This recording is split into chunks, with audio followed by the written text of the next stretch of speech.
The largest report of its kind by naval health researchers in San Diego found suicide patterns in current and former military personnel now parallel those found in civilians.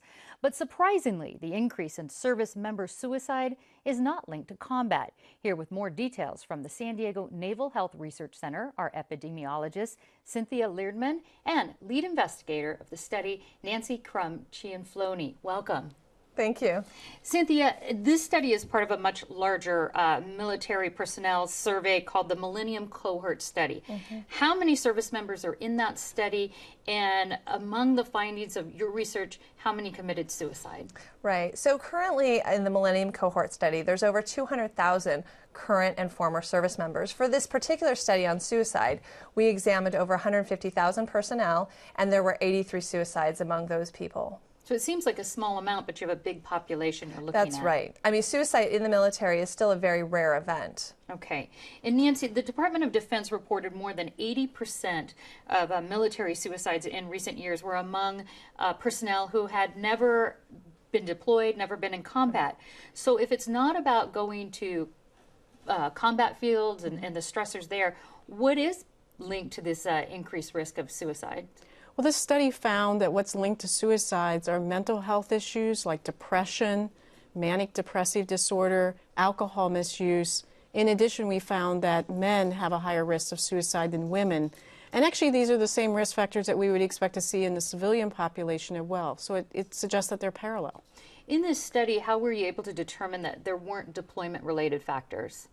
We specifically looked at the DoD records of who deployed in support of the recent operations, how many days they spent in theater, if they experienced combat. We also looked at their occupations, and we found no associations with any of those military-related factors and then subsequent suicides. It seems counterintuitive, so I guess I'll go with you, Nancy, on this one again. But it seems like combat could lead to mental stressors that could then lead to suicidal tendencies. Is that link followed that far back?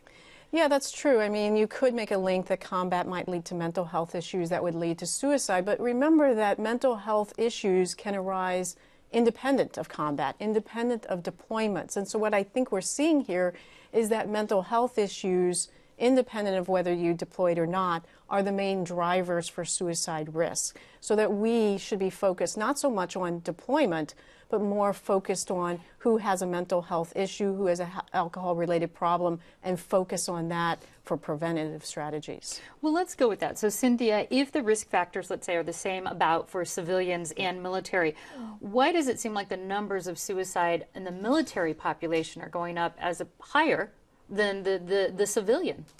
Yeah, I mean, you bring up an interesting point. I think historically, the suicide rates in the military population have been quite a lot lower than the civilian rates. And so as time has progressed, we've seen the military rates start increasing. Probably around 2005, we saw a kind of a sharp increase. And so now they're actually quite similar to the civilian rates. I mean, now they're ranging around 18 per 100,000 per year. And so I think they're similar, but I think the reason to study this is because that they have been increasing from this historical low that they've been at. Right, and comparatively, if this civilian rate is remaining pretty much steady and this is going up, that discrepancy, any ideas of what that?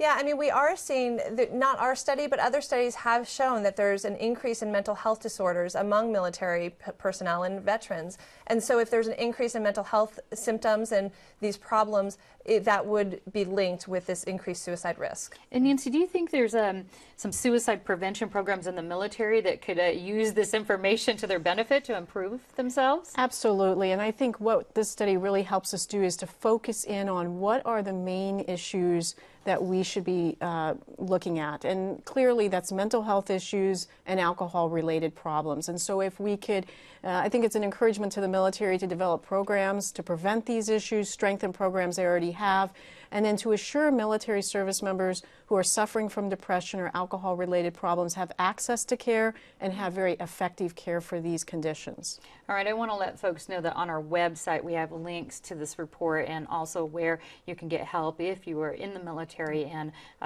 feeling like you might be at risk of suicide or a family member is. But I want to thank you both so much for the update on this study. Thank you. Thank you so much.